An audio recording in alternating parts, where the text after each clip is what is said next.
vàចំណុចបន្ទាប់គ្រូនិយាយពី course introduction បាទថាតើយើងធ្វើអ្វីខ្លះបាទអញ្ចឹងគ្រូបង្រៀនពីការធ្វើ system ខ្នាតធំអនុវត្តតាមបច្ចេកទេសស្តង់ដារនៃការធ្វើ system បាទហើយបែបហ្នឹងគឺនឹងមានប្រើ technology កម្ពុជាជាច្រើនបាទមានដូចជាបាទ Angular Java Reactive Spring Boot Flock MongoDB Kafka បាទនិងបាទ technology មួយចំនួនទៀតបាទអញ្ចឹងថាគ្រូបង្រៀនរបៀបមិនវិញបាទយើងអត់បរៀនទ្រឹស្ដីទេបាទយើងចាប់ផ្ដើមគឺធ្វើបច្ចេកតែម្ដងបច្ចេកហ្នឹងគឺអនុវត្តតាមបច្ចេកទេសស្តង់ដារ best practice បាទអញ្ចឹងគឺគ្រូរើសយកបច្ចេកមួយដែលនឹងដាក់ឲ្យគេប្រើពេលដែលគ្រូធ្វើចប់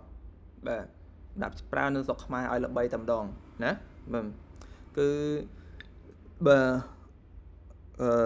room app បាទគ្រូមានឈ្មោះរួចហើយបាទមានឈ្មោះហើយតែគ្រូអត់ដាក់ឈ្មោះហ្នឹងទេបាទឈ្មោះដែលឈ្មោះ system ដែលគ្រូនឹងបញ្ចេញណាបាទគ្រូយក system ហ្នឹងធ្វើអាជីវកម្មណាបាទអាជីវកម្មបាទដាក់ឲ្យជាជនប្រើហើយsupport ជាមួយនឹងម្ចាស់ផ្ទះណាបាទហើយគ្រូក៏នឹងមានការបាទរើសបុគ្គលិកបាទបើកក្រុមហ៊ុនផងដែរបាទអូខេសុទ្ធតែជា plan ផលគ្រូហើយបាទដោយគ្រូបានបញ្យល់នៅក្នុងវីដេអូមុនអញ្ចឹងបាទដើម្បីធ្វើអ្វីមួយហ្នឹងគឺមិនបានភ្លាមទេបាទយើងត្រូវរៀបផែនការណាបាទមុននឹងបរៀនវគ្គនេះបានគឺគ្រូរៀបផែនការបាទ4-5 ឆ្នាំហើយបរៀន technology ដែលចាំបាច់មកណាបាទហើយដើម្បីបើកក្រុមហ៊ុនធ្វើ system ទទួលធ្វើ system បាទក៏ត្រូវមានបាទត្រូវមានដើមទុនត្រូវមានធនធានមនុស្សផងដែរណាបាទឥឡូវគឺកំពុងបង្កើនធនធានមនុស្សបាទដើម្បីអាចចូលរួមជាមួយគ្រូបានបាទអញ្ចឹង system មួយហ្នឹងបាទមានឈ្មោះវាមួយបាទដាក់ថា room អញ្ចឹងសិនចុះណាបាទដាក់ថា room អញ្ចឹងចុះបាទ room ហ្នឹងតើរបៀបម៉េចវិញបាទគោលបំណងនោះគឺដើម្បីសម្រួលដល់បាទយុវជនដែលមកបាទរៀននៅភ្នំពេញណាឬក៏តាមបណ្ដាខេត្តបាទចង់ទៅខេត្តណាផ្សេងអញ្ចឹងទៅស្វែងរកកន្លែងស្នាក់នៅណាកន្លែងស្នាក់នៅបាទsystem ប្រភេទនេះបាទនៅស្រុកខ្មែរយើងធ្លាប់មានច្រើនមកហើយណាបាទច្រើនមកហើយបាទតែគ្រូនឹងធ្វើ version មួយដែលងាយស្រួលប្រើបាទងាយស្រួលប្រើបាទហើយតាក់ទាញអ្នកប្រើប្រាស់ផងដែរបាទអញ្ចឹងថាតើធ្វើម៉េចបានអាចតាក់ទាញអ្នកប្រើប្រាស់បានបាទ room app របស់គ្រូហ្នឹងដំបូងគឺចេញជាបាទ website version បាទដើម្បីឲ្យបាទយុវជនឬក៏សិស្សនិស្សិតហ្នឹងស្វែងរកបន្ទប់ជួលបាទដែលមានថាតម្លៃធូរថ្លៃសមស្របជាមួយនឹងជីវភាពគាត់បាទស្វែងរកតាមរយៈទីតាំងណាមួយឧទាហរណ៍ក្បែរសាលារៀនរបស់គាត់ចឹងទៅណាបាទស្វែងរកកន្លែងណាដែលបន្ទប់ណាដែលមានឧទាហរណ៍ Grade 2ចឹងទៅណាបាទឬក៏មានសន្តិជាឬក៏មានកង្ហាល់ណាឬក៏ទំហំប៉ុណ្ណាដែលគាត់ចង់បានចឹងទៅបាទអញ្ចឹង website ហ្នឹងនឹងបាទបង្ហាញគាត់ថាតើទីតាំងណាឬក៏កន្លែងណាមានលេខទូរស័ព្ទទំនាក់ទំនងមួយណាដែលគាត់អាចតាក់ទងទៅបានបាទដើម្បីសម្រួលគាត់ជាងការចំណាយពេលជិះម៉ូតូស្វែងរកណាជិះម៉ូតូស្វែងរកអាចចំណាយពេលយូរណាវាក្តៅបាទវាអាចតាក់ទងនឹងចរាចរណ៍ទៀតណាបាទថាគាត់អាចបានផ្ដោតអារម្មណ៍ទៅលើផ្លូវបាន100%ទេតែតើសម្លឹងមើលផ្ទះណាដាក់ផ្លាកមានបន្ទប់ជួលចឹងទៅឃើញទេបាទអញ្ចឹងយើងធ្វើ app នឹងបានបាទគឺបាទជួយណាបាទជួយដល់ប្រយោជន៍បាទទៅលើសង្គមយើងបាទយើងស្ដាប់តើណានឹងគោលបំណង app បាទអញ្ចឹងយើងបានផ្ដល់គុណតម្លៃទៅលើ system របស់យើងបាទក៏ដូចជាបាទបានបង្រៀនបាទសិស្សណាបាទពី system ហ្នឹងបាទអញ្ចឹងថាតើមាន feature អីគេខ្លះព្រោះនេះជា real system ដាក់ចូល production បាទអញ្ចឹងត្រូវគិតពីល្បឿនត្រូវគិតពីភាពត្រឹមត្រូវនៃ system ហ្នឹងគេថាអង់គ្លេសថា accuracy ណាបាទ បាទ system នឹងដំណើរការបាទនឹងមានមនុស្សរាប់ពាន់នាក់បាទចូល access បាទអញ្ចឹងយើងត្រូវធ្វើ system មួយដែលអាចត្រឹមត្រូវបាទ concurrent request បាទច្រើននេះបាទហើយមិនមែនតែប៉ុណ្្នឹងទេអានេះគឺគេថា initial plan បាទហើយ system ហ្នឹងនឹងពង្រីកទៀតបាទតែការបង្រៀនគឺមានដែនកំណត់ណាស្រាប់តែវាអាស្រ័យទៅលើពេលវេលាបាទsystem ប្រគួនហ្នឹងនឹងពង្រីកទៀតមិនស្វែងរកតែផ្ទះស្នាក់នៅចឹងទេគឺស្វែងរកផ្ទះសំណាក់ឬក៏សន្តាគារទៀតណាសន្តាគារទៀតបាទដើម្បីគេថាគ្រប់គ្រងលើវិស័យទេសចរឧទាហរណ៍យើងចង់ទៅលេងនៅមណ្ឌលគិរីចុះតើមានសន្តាគារណាខ្លះណា available យេហើយមានលេខកក់ណាខ្លះហើយបើយើងស្វែងរកក្នុង Google វាពិបាកហៅវាចេញមកតែកន្លែងល្បីឯងហើយបើសិនជាយើងរកតាម website ល្បីដូចជា Agoda ចុះយើងអាចរកឃើញតែកន្លែងណាដែលគេបានចុះឈ្មោះទេអញ្ចឹងកន្លែងធំហ្នឹងគេចុះឈ្មោះថាគេធំ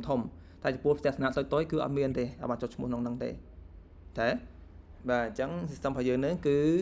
ផ្ដោតទៅលើ local ណា local សិនបាទតោះណាអាហ្នឹងទី2ណាក៏ដែរទេសចរទី3បាទវាអាចពង្រីកបានទៀតសារតែយើងប្រើMongoDB ណាវា flexible យើងអាចថែម feature ស្វែងរកបាទទីតាំងណាមួយថតតារាងបាល់ចុះណាគ្នាដែលចូលចិត្តលេងបាល់បាទស្វែងរកតារាងបាល់ណាដែលនៅចិត្តផ្ទះគាត់ចឹងទៅណាឃើញទេបាទយើងអាចស្វែងរកបានហ៎ហើយយកគេតាមតម្លៃឬក៏តាមរយៈទីតាំងចឹងទៅណាបាទហើយម៉ោងណាខ្លះ available ណាបាទហើយតារាងហ្នឹងមានគេកក់នៅហ៎បាទឃើញជួយបានច្រើនទេបាទជួយបានច្រើនណាយើងបាទគឺវិស័យ IT វិស័យធ្វើ system នេះបាទគឺជួយបានច្រើនណាស់បាទហើយនៅពេលយើងចេះធ្វើតាមភាសានេះគឺជា real world system ណាតោះនេះហើយយើងតន់ចាបាទអញ្ចឹងគ្រូនិយាយទៀតបាទដោយសារតែគ្រូដាក់គោលដៅរួចហើយបាទគ្រូចង់ធ្វើ system ហ្នឹងតាំងពីឆ្នាំ2019ម៉េះបាទគ្រូបានធ្វើម្ដងដែរណាបានធ្វើម្ដងដែរបាទតែអត់បាន complete ទេបាទតែគ្រូនៅតែចិញ្ចឹមចិត្តធ្វើវាបាទការគ្រូធ្វើហ្នឹង2019ហ្នឹងក៏គ្រូមិនជាអនុវត្តតាមស្តង់ដារដែរបាទឥឡូវគ្រូមកដល់នេះបានចេះច្រើនហើយគ្រូសើរើបច្ចេកហ្នឹងមកធ្វើឡើងវិញបាទគេអញ្ចឹងបកមកកន្លែង system យើងទៀតបាទធ្វើម៉េចបាន system របស់យើងហ្នឹងអាចតាក់ទាញអ្នកប្រើប្រាស់បានច្រើនបាទដំបូងយើងត្រូវប្រមូលព័ត៌មានឲ្យបានច្រើនសិនណាបាទមានថាមកយើងត្រូវធ្វើទំនាក់ទំនងទៅកាន់ម្ចាស់ផ្ទះណាឲ្យបានច្រើនឧទាហរណ៍នៅពេញចុះតាមមានផ្ទះជួលប្រមាណសាគារប្រមាណទស្សនៈប្រមាណណាយើងតាក់ទងមកដើម្បីបញ្ចូលទិន្នន័យទាំងអស់ហ្នឹងចូលក្នុង system របស់យើង system របស់យើងមានទិន្នន័យច្រើនអាចស្វែងរកទីតាំងហ្នឹងច្រើនទៅជាការតាក់ទាញដល់អ្នកប្រើប្រាស់អញ្ចឹងណាយើងបាទបើសិនជាមាន system តែមានទិន្នន័យបាទមានបច្ច័យអ្វីឃើញទេតោះនេះយើងបាទអញ្ចឹងយើងត្រូវគេថា communicate បាទធ្វើទំនាក់ទំនងទៅកាន់ម្ចាស់ផ្ទះណាកាន់ client ទាំងអស់ហ្នឹងបាទអញ្ចឹងធ្វើម៉េចបានអាចតាក់ទាញគាត់បានយើងត្រូវផ្ដល់គុណតម្លៃនៃ system របស់យើងទៅឲ្យគាត់អញ្ចឹងហ៎បាទអញ្ចឹងទី1យើងអាចផ្ដល់ការadvertise ណាការផ្សព្វផ្សាយនៅទីតាំងប្រកួតអញ្ចឹងទេយើងបាទផ្សព្វផ្សាយទីតាំងប្រកួតឲ្យបាទអតិថិជនឬក៏ប្រជាជនបានឃើញថាគាត់មានកន្លែងស្នាក់នៅឲ្យនិស្សិតនៅណាឬក៏ផ្ទះជួលអញ្ចឹងទៅនៅទីតាំងបឹងកក់អញ្ចឹងទៅណាបាទអញ្ចឹងគេអាច search សន្តាគារឬក៏ផ្ទះស្នាក់ប្រកួតបានឃើញហើយបាទតាមរយៈ system របស់យើងបាទអញ្ចឹងក៏មានអតិជនតាក់ទងទៅគាត់ដែរណាអញ្ចឹងគាត់កើនចំណូលបន្ទាប់គាត់អត់ទៅណេចោលណាគុណតម្លៃទី1បាទគុណតម្លៃទី2យើងអាចមាន feature បាទគ្រប់គ្រងអតិជនគាត់មានថាអត់ថាគេបង់ប្រចាំខែស្នាក់នៅប្រចាំខែចុះតើខែហ្នឹងអតិជនហ្នឹងបង់នៅឃើញទេបាទ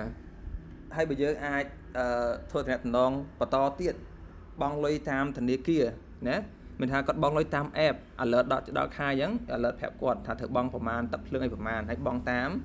ធនាគារទៅណាបាទ connect មកកាន់ system របស់យើងឃើញទេបាទយើងអាចឆែកមើលបាទ hay hay là nó có ba bông chọn tịnh và lại nó những thời trong bây giờ nó ba cái máy khó bạp với giờ ai store của mình port tại chôn tệ nè ở thọ lệ tụ sạp quạt được có của mình port quạt nè giờ xong system tệ nhé giờ anh đang kể ta governance thì nhữngศึกษาផ្នែកdata ទៀតបាទហ្នឹងអាតាហ្នឹងគឺបើបងចកទេណាបាទបើបងចកទេព័ត៌មានខ្លះយើងកត់ត្រាព័ត៌មានខ្លះគឺអត់ត្រូវទេណាប៉ះពាល់ privacy ណាបាទយើងមិនចេះតែធ្វើ system ដែរយើងត្រូវស្វែងយល់ពីគោលការណ៍ច្បាប់ដែរបាទអញ្ចឹងគោលរាប់ប៉ុណ្ណឹងណាចំពោះការតាក់ទាញបាទបើគ្នាយើងមានយោបល់អីផ្សេងដែលអាចតាក់ទាញ client តាក់ទាញម្ចាស់ផ្ទះឲ្យមកចុះឈ្មោះជាមួយ system របស់យើងក៏អាចរេះបានដែរណាបើអាចឆាត private មកគ្រូឬក៏នៅក្នុង meeting អញ្ចឹងទៅណាបាទបើគ្រូបរៀនបាទ style ធ្វើការណា style ធ្វើការបាទ feature យើងនឹងធ្វើឲ្យតាមក្រោយណាគ្រាន់តែនេះគឺinitial plan ណាបាទគំនិតចាប់ផ្ដើមដំបូងយើងថាតើណាបាទ system យើងគឺនឹង scale បន្តទៀតបាទប៉ុន្តែការបង្រៀនគឺមានដែនកំណត់ណាមានដែនកំណត់ថាតើយើងបរៀនធ្វើ feature ណាក្នុងរយៈពេលប៉ុណ្ណឹងបាទគ្រូ set plan តែត្រឹម1ឆ្នាំកន្លះទេបាទអញ្ចឹង feature ដែលអាចធ្វើបាន feature ដែលសំខាន់គ្រូធ្វើមុនឃើញទេបាទហើយចំពោះសិស្សដែលរៀនជាមួយគ្រូហ្នឹងបាទដោយសារតែគ្រូមានគម្រោងបើកក្រុមហ៊ុនហើយបាទអញ្ចឹងគ្រូនឹងsearch ណាគ្រូនឹងមើលថាគ្នាយើងណាដែលអាចចូលរួមជាមួយគ្រូបានបាទព្រោះយើងអាចទៅតែឯងទេណាត្រូវមានគ្នាបាទត្រូវមានគ្នាបាទហើយសារគ្រូប្រើ technology កម្ពុជាអញ្ចឹងទៅការធនធានមនុស្សដែលចេះពីវាបាទអញ្ចឹងគ្រូបង្រៀនសិនណាបាទនេះគឺបរៀនវា special ហើយអ្នកយើងបាទនេះជាកំណត់ជីវកម្មណាបាទហើយគ្រូបើកបង្ហាញជាសាធារណៈបាទចំពោះសិស្សរបស់គ្រូណាសិស្សរបស់គ្រូបាទបើគ្នាយើងមានកំណត់គ្រូដែរយើងអាចចូលរួមសហការជាមួយគ្នានៅពេលក្រោយបានណាបាទអូខេបាទហើយបច្ចុប្បន្ននេះបើសិនជារើសបុគ្គលិកក៏រៀងពិបាកដែរសារផលគ្រូនេះសិតតែប្រើរៀនថបហើយណាបាទអញ្ចឹងបរៀនសិនមួយឆ្នាំកន្លះឲ្យសបុកធនធានសិនបាទហើយបានតែប៉ុណ្ណេះមកតែ2ឆ្នាំក្រោយយ៉ាងយូរណាបាទសបុកអ្នកប្រើ Spring Web Flock ណាតែយើងចេះហើយបាទអូខេហ្នឹងតកតងជាមួយនឹង system ដែលយើងនឹងប្រើនឹងធ្វើបាទឥឡូវយើងមើលtechnology ដែលយើងប្រើសិនបាទយើងប្រើខ្លះបាទយើងបៀជា full stage បាទចំពោះការរៀនធ្វើ system ណាបាទយើងអាចរៀនតែ back end ឬក៏ front end ទេទោះបីជាយើងចាប់ខាង back end ឬក៏ស្រឡាញ់ខាង back end ក៏ដោយយើងត្រូវស្វែងយល់មួយផ្នែកទៀតគឺ front end បាទដើម្បីងាយស្រួលធ្វើការបើយើងយល់តាមមួយផ្នែកបាទគឺមួយផ្នែកទៀតយើងអាចមើលឃើញទេអាចដឹងពីវាទេអញ្ចឹងពិបាកណាពិបាកវាមិនឧទាហរណ៍យើងខាង back end តើយើងធ្វើមិនបានបង្កើត API ឲ្យ front end ស្រួលប្រើបាទយើងមិនដឹងណាតែយើងយល់ពី front end ទៅយើងដឹងថាតើ front end ត្រូវការអីខ្លះអញ្ចឹងហ៎បាទអញ្ចឹងឡើយហ្នឹងគ្រូស្រំវិញណាបាទយើងចាប់ខាងអីក៏ដោយ back end ក៏ដោយ front end ក៏ដោយយើងគួរដឹងទាំងពីរបាទមិនចាំខ្លាំងទាំងពីរតែយើងគួរដឹងទាំងពីរបាទហើយសម័យបច្ចុប្បន្ននេះគេច្រើនរើស full stage បាទសារតែសួរប្រើនេះណាសួរប្រើសួរធ្វើការងារជាក្រុមណាបើគាត់យល់គ្នាទៅវិញទៅមក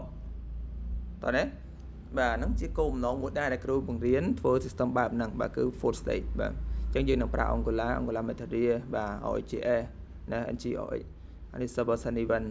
បាទយើងប្រើ web socket ទេយើងប្រើ series ថ្មីបាទគឺ server side event back end យើងប្រើ Spring Boot Spring Web Flock ហ្នឹងបាទ database MongoDB security យើង centralized security ណាយើងមាន service ច្រើនដែលត្រូវ build បាទយើងប្រើ OAuth 2បាទហើយ asynchronous communication យើងប្រើ Kafka ណាដើម្បីធ្វើ system យើងដំណើរការលឿនបាទ asynchronous processing បាទហើយដោយសារតែសម័យបច្ចុប្បន្ននេះគឺគេប្រើបាទGitHub ច្រើនបាទអញ្ចឹងបាទគ្រូសូបាទ line Deus នឹងតិចបាទយើងអត់ប្រើគេថា បាទនឹងគេហៅគេ